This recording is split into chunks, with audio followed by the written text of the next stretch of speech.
नमस्कार दोस्तों, स्वागत है आपका मिशन सरकारी नौकरी इस यूट्यूब चैनल पर। दोस्तों, इस वीडियो में हम देखने वाले हैं जो एएमडी सिक्योरिटी गार्ड का आपका एग्ज़ाम अभी होने वाला है 24 मार्च को। ठीक है, तो उसके लिए कुछ इंपॉर्टेंट करंट अफेयर हम यहाँ पर देखने वाले हैं।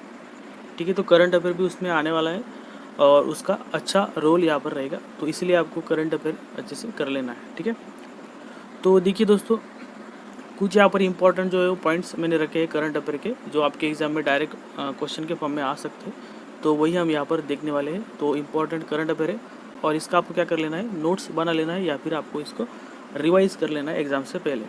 ठीक है, तो चलिए देखते। तो देखिए, सबसे पहला जो यहाँ पर पॉइंट है दोस्तों करंट अफेयर का, वो है 17th प्रवासी भारतीय दिवस ऑन 9 जनवरी 2023। तो ये 17th प्रवासी भारतीय दिवस जो मनाया गया है, कब मनाया गया? 9 जनवरी 2023 को। तो ये एक क्वेश्चन आ सकता है कि प्रवासी भारतीय दिवस कब मनाया जाता है? तो कब मनाया जाता है? 9 जनवरी को मनाया जाता है। ठीक है, और इस साल का जो था 2023 का, ये 17th प्रवासी भारतीय दिवस था, जिसको दोस्तों एनआरआई डे भी बोला जाता है। ठीक है, एनआरआई डे भी इसको बोला जाता है। तो ये क्यों माना जाता है वो भी ध्यान में रखिए। तो ये जो महात्मा गांधी थे, महात्मा गांधी साउथ अफ्रीका से 9 जनवरी को रिटर्न हुए थे। ठीक है, 9 जनवरी को वो वापस आए थे इंडिया में साउथ अफ्रीका से महात्मा गांधी, इसीलिए 9 जनवरी को भारतीय प्रवासी दिवस जो है वो मनाया जाता है, या फिर एनआरआई डे इसको बोला जाता है। ठीक है, तो ये आपको ध्यान में रखना है। और ये जो 17 प्रवासी भारतीय दिवस है दोस्तों, ये कहाँ पर मनाया गया? तो ये मनाया गया है मध्य प्रदेश में। ठीक है, एमपी में ये मनाया गया है और एमपी में ये इंदौर में मनाया गया है। ठीक है, एमपी के इंदौर शहर में ये मनाया गया है। तो ये जो डे होता है ये 9 जनवरी को मनाया जाता है, लेकिन जो फेस्टिवल इसका मनाया गया है, जो कि इंदौर मध्य प्रदेश में मनाया गया है, वो 8 से लेकर 10 जनवरी के बीच में मनाया गया है। ठीक है, तो 8 तारीख से लेकर 10 जनवरी, इस प्रकार का ये फेस्टिवल इंदौर मध्य प्रदेश में मनाया गया है। ये भी आपको ध्यान में रखना है कि इसका जो फेस्टिवल है वो कहाँ पे मनाया गया, तो वो इंदौर मध्य प्रदेश में मनाया गया है। ठीक है, तो आपको क्या क्या ध्यान में रखना है, 17th प्रवासी भारतीय दिवस है ये, और ये कब मनाया जाता है? 9 जनवरी को मनाया जाता है, जिसको एनआरआई डे भी बोला जाता है। और क्यों मनाया जाता है? महात्मा गांधी उस दिन साउथ अफ्रीका से वापस इंडिया में आए थे, इसीलिए मनाया जाता है। ठीक है, और ये कहाँ पे इसका फेस्टिवल सेलिब्रेट किया गया? इंदौर मध्य प्रदेश में। तो इसकी जो थीम थी दोस्तों, वो थी diaspora reliable partners for India's progress in Amritkaal. ठीक है, तो ये डायस्पोरा, इसका मीनिंग जो होता है वो होता है माइग्रेशन। ठीक है, माइग्रेशन यानी कि क्या? एक जगह से दूसरी जगह ट्रांसफ़र करना, यानी कि कोई व्यक्ति किसी जगह पे रहता है तो वो दूसरी जगह पे रहने चला गया, उसी को हम बोलते हैं माइग्रेशन। ठीक है, तो ये उसका मीनिंग होता है। तो ये आपको ध्यान में रखना है, थीम भी ध्यान में रखना है। ठीक है, नेक्स्ट करंट अफेयर देखेंगे। तो नेक्स्ट जो दोस्तों वो स्पोर्ट्स से रिलेटेड देखिए, खेलो इंडिया यूथ गेम 2022 ये हाल ही में कंडक्ट किए गए हैं, तो इससे रिलेटेड भी क्वेश्चन आ सकता है। तो देखिए, ये 5th खेलो इंडिया यूथ गेम मनाया गया है। ठीक है, और ये कब से कब तक मनाया गया? ये 30 जनवरी से लेकर 11 फरवरी के बीच में ये मनाया गया है। ठीक है, और इसका जो एंथम था, या फिर जिसको हम टाइटल भी बोल सकते हैं या फिर थीम बोल सकते हैं, वो था हिंदुस्तान का दिल धड़का दो। तो ये खेलो इंडिया यूथ गेम का थीम था, हिंदुस्तान का दिल धड़का दो। ठीक है, ये इसका एंथम था। आगे देखिए, ये जो गेम्स हुए दोस्तों, इसमें देखिए अभी सभी जो स्टेट्स थे उन्होंने पार्टिसिपेट किया था, तो उसमें किन स्टेट ने सबसे ज़्यादा मेडल लिए? तो ये देखिए यहाँ पर ये खेलो इंडिया यूथ गेम 2022 में Maharashtra was the overall champion by securing total number of 161 medal. तो महाराष्ट्र यहाँ पर जो है सबसे ज़्यादा मेडल मिले हैं महाराष्ट्र को। तो ये आपको ध्यान में रखना है कि खेलो इंडिया यूथ गेम में किस स्टेट को सबसे ज़्यादा मेडल मिले हैं। ये क्वेश्चन आपको डायरेक्टली एग्जाम में आ सकता है। तो क्या आंसर रहेगा? महाराष्ट्र रहेगा। या फिर कितने मेडल मिले हैं? तो कितने मिले? 161 मिले हैं, ये भी आपको ध्यान में रखना है। ठीक है, इसमें देखिए 56 गोल्ड है, 55 सिल्वर है एंड 50 जो है वो ब्रॉन्ज मेडल महाराष्ट्र को मिले, टोटल 161 मिले। सेकंड नंबर पे जो दोस्तों वो है हरियाणा। ठीक है, हरियाणा जो है वो सेकंड पोजीशन पे रहा, जिसको 128 मेडल जो है वो मिले, जिसमें 41 गोल्ड है, 32 सिल्वर एंड 55 ब्रॉन्ज मेडल मिले। आगे देखिए होस्ट मध्य प्रदेश। तो होस्ट यानी कि ये जो खेलो इंडिया यूथ गेम है, इससे रिलेटेड एक और क्वेश्चन बन सकता है कि ये कहाँ पे कंडक्ट किया गया। ठीक है, खेलो इंडिया यूथ गेम कहाँ पर कंडक्ट किया गया? तो ये कंडक्ट किया गया है मध्य प्रदेश में। ठीक है, मध्य प्रदेश में ये कंडक्ट किया गया है, तो ये भी आपको ध्यान में रखना है। तो मध्य प्रदेश जो है वो 3rd नंबर पे यहाँ पर आया है मेडल के रिस्पेक्ट में, ठीक है। तो 96 मेडल जो है वो मिले, जिसमें 39 गोल्ड मिले हैं मध्य प्रदेश को। तो खेलो इंडिया यूथ गेम में सबसे पहले महाराष्ट्र टॉप पर, देन उसके बाद में फिर हरियाणा, ठीक है, एंड उसके बाद में फिर एमपी, मध्य प्रदेश। तो इस प्रकार का ये सीरियल वाइज आपको याद रखना है, ठीक है। नेक्स्ट करंट अफेयर देखेंगे। वर्ल्ड हिंदी डे 2023 ये मनाया गया दोस्तों 10 जनवरी को। तो ये ध्यान में रखना आपको, वर्ल्ड हिंदी डे कब मनाया जाता है, तो ये 10 जनवरी को मनाया जाता है। और इसका जो थीम था इस साल का वो था Hindi traditional knowledge to artificial intelligence, यानी कि ट्रेडिशनल नॉलेज से आर्टिफिशियल इंटेलिजेंस तक जो हिंदी का सफ़र है वो यहाँ पर इन्होंने दर्शाया है, ठीक है। आगे देखिए, हेनली पासपोर्ट इंडेक्स 2023 ये भी यहाँ पर जारी हुआ है।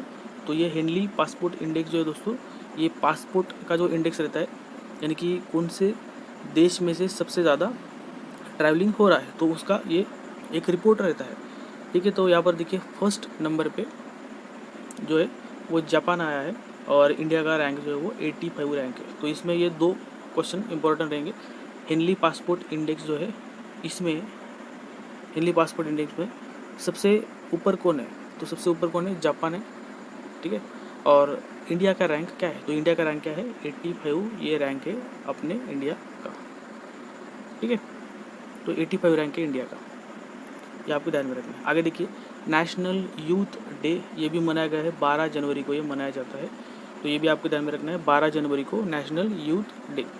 तो ये क्यों मनाया जाता है, ये birth anniversary of Swami Vivekananda जो है उनकी बर्थ एनिवर्सरी के कारण ये यहाँ पर मनाया जाता है 12 जनवरी को, ठीक है। तो और इस साल देखिए, इस साल 160 बर्थ एनिवर्सरी थी स्वामी विवेकानंद जी की। तो ये यहाँ पर मनाया गया है 12 जनवरी को नेशनल यूथ डे। तो ये क्वेश्चन आपको ध्यान में रखना है, 160 बर्थ एनिवर्सरी थी इस साल स्वामी विवेकानंद जी की, ठीक है, जो कि 12 जनवरी को मनाया गया है नेशनल यूथ डे। और इसका जो थीम था दोस्तों इस साल का वो था विकसित युवा विकसित भारत, ठीक है, यानी कि क्या, develop youth and develop India. तो यूथ जो है वो डेवलप होगा, यानी कि युवा डेवलप होगा, तो युवा का विकास होगा तो भारत का भी विकास होगा। तो ये इसका मेन जो है वो थीम है, ठीक है। आगे देखिए, मिस यूनिवर्स 2022 ये भी यहाँ पर आया है न्यूज़ में। तो देखिए, Miss Universe 2022 R Bonney Gabriel, इनको मिला है मिस यूनिवर्स 2022 का टाइटल, आर बोनी गैब्रियल, ठीक है। तो इनको मिला है और ये कहाँ से बिलोंग करती है, ये यूनाइटेड स्टेट से बिलोंग करती है, ये भी आपको ध्यान में रखना है।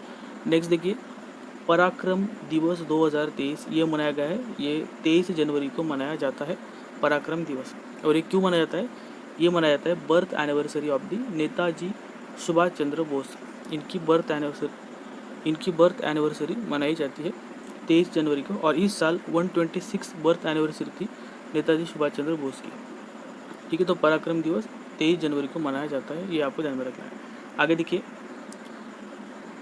बंधन बैंक लॉन्च दी जहाँ बंधन वहाँ trust campaign along with the bank's brand ambassador Sourav Ganguly. तो ये आपको ध्यान में रखना है, हाल ही में बंधन बैंक ने एक क्या लॉन्च किया है, उनका कैंपेन लॉन्च किया है, जहाँ बंधन वहाँ ट्रस्ट। ये अगर पूछा उन्होंने कि जहाँ बंधन वहाँ ट्रस्ट ये किस बैंक का कैंपेन है, तो ये तो आपको सीधा दिख रहा है, यहाँ पर बंधन आएगा तो बंधन बैंक का है, ठीक है। तो ये क्वेश्चन नहीं पूछेंगे, वो क्वेश्चन क्या पूछेंगे कि हाल ही में किस बैंक ने सौरव गांगुली को उनका ब्रांड एम्बेसडर बनाया है, तो ये क्वेश्चन आएगा। या फिर बंधन बैंक का न्यू ब्रांड एम्बेसडर कौन है, तो ये क्वेश्चन रहेगा। तो सौरव गांगुली, ये आपको ध्यान में रखना है। और अकॉर्डिंग टू कंपनी, यानी कि according to the bank, this is the first time that Bandhan bank जो है उन्होंने appointed a pan India brand ambassador. तो ये फर्स्ट टाइम हुआ है जहाँ पर बंधन बैंक ने एक ब्रांड एम्बेसडर उनका नियुक्त किया है पूरे देश के लिए, ठीक है, पैन इंडिया के लिए। ये सौरव गांगुली फर्स्ट टाइम यहाँ पर नियुक्त किए गए हैं बंधन बैंक के ब्रांड एम्बेसडर, तो ये आपको ध्यान में रखना है। आगे देखिए, Delhi was the most polluted city in India in 2022 with PM यानी कि पार्टिकुलर मैटर होता है दोस्तों, वो है 2.5 level, more than the double the safe limit. Safe limit के डबल से भी ज़्यादा है पार्टिकुलर मैटर, जो कि 2.5 है दिल्ली का। तो दिल्ली सबसे ज़्यादा पोल्यूटेड सिटी यहाँ पर आया है रिकॉर्ड में, ठीक है। क्या है, दिल्ली सबसे ज़्यादा पोल्यूटेड सिटी आया है 2022 में। और हरियाणा का जो फरीदाबाद है वो rank 2nd and Uttar Pradesh Ghaziabad 3rd। तो दिल्ली सबसे ज़्यादा पोल्यूटेड सिटी यहाँ पर आई है। उसके बाद में फिर हरियाणा का जो फरीदाबाद है वो 2nd रैंक पे एंड यानी कि 2nd नंबर पे है पोल्यूशन के रिगार्डिंग, एंड उत्तर प्रदेश का गाज़ियाबाद जो वो 3rd नंबर पे है। आगे देखिए, according to the survey by Avtar, a company that specialise in workplace inclusion, Chennai is India's top city for woman employment. तो ये भी आपको ध्यान में रखना है, क्वेश्चन आ सकता है कि कौन सा सिटी जो है वो टॉप है वुमन एम्प्लॉयमेंट में। तो वुमन एम्प्लॉयमेंट में सबसे अच्छा सिटी या फिर बेस्ट सिटी कौन सा है, ये क्वेश्चन बनेगा। तो इसका आंसर रहेगा चेन्नई, ठीक है। चेन्नई जो है वो इंडिया का टॉप सिटी है वुमन एम्प्लॉयमेंट के लिए। और ये किन्होंने दिया है, ये अवतार जो कंपनी है उनका ये सर्वे है। उसके बाद फिर Pune, Bengaluru, Hyderabad and Mumbai are next best cities for woman employment. सबसे ज़्यादा जो बेस्ट सिटी है वुमन एम्प्लॉयमेंट के लिए वो चेन्नई है, और उसके बाद में फिर पुणे है, बेंगलुरु है, हैदराबाद एंड आखिरी में फिर मुंबई है, ठीक है। तो ये मतलब टॉप 5 सिटी है वुमन एम्प्लॉयमेंट के लिए। आगे देखिए, बीसीसीआई के जो प्रेसिडेंट है अभी, पहले सौरव गांगुली थे, तो अभी चेंज हुए हैं रॉजर बिन्नी, ये है बीसीसीआई के प्रेसिडेंट। एंड बीसीसीआई का हेडक्वार्टर कहाँ पे, तो ये है मुंबई में, ठीक है। तो ये भी आपको ध्यान में रखना है। तो ये कुछ इंपॉर्टेंट यहाँ पर करंट अफेयर थे दोस्तों, तो इनको आपको कर लेना है अच्छे से, ठीक है। और एग्ज़ाम से पहले आपको इसको रिवाइज कर लेना है और फिर एग्ज़ाम देना है। तो आई होप आपको समझ में आ गया होगा। तो इस वीडियो में इतना ही, मिलते हैं नेक्स्ट वीडियो में।